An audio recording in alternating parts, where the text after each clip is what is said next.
Hi, this is Christine Atkinson with Columbine Mortgage, and this is your November timely topic. So the holidays are right around the corner, and with that, most people decide to kind of sit on the sidelines and not jump into the housing market until January when we all get a ton of calls. I would suggest that that shouldn't be you. The fourth quarter has great opportunity for buyers in a number of different ways.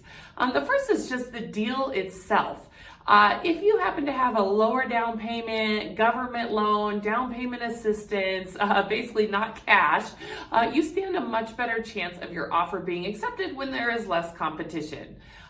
Next, in terms of just the contract itself, when there is hyper competition, we often have to waive all of those important buyer protection deadlines such as inspection, resolution, appraisal, and loan availability. But with less competition, you can keep them in. And then just the last thing is speed of decision. You might actually get to sleep on this sort of decision overnight before you submit your offer, which just doesn't happen when there's 5 other people vying for the house.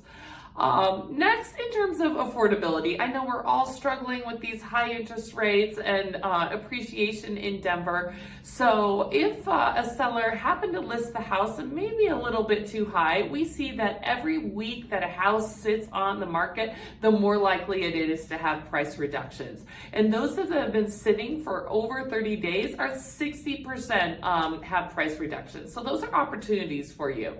We can also potentially negotiate in seller concessions so that we can use them to buy down your rate, potentially lowering it a point or even 2 points for a year or two until we get through this high rate environment. And then just in terms of inspection and the condition of the property, we actually can take it not as is. You can ask for some repairs and have the seller help put that home in great condition for you.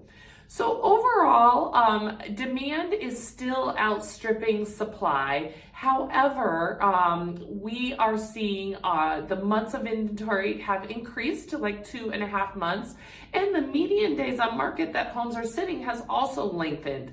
So homes are just sitting for longer, which is great for you as a buyer. Overall, appreciation is still going up. So we see a dip in the fourth quarter. That is normal. And then overall for the year for 2023, we will see appreciation in Denver, and it is expected to continue into 2024. So those sellers, be careful when you're listing. Make sure that you're pricing the home correctly. You're also going to want to work on condition. Make sure it shows well, because us buyers have more choice when it's sitting in the fourth quarter, an opportunity to perhaps get a deal. I hope that was helpful, and just reach out if I can be of any help. Thank you.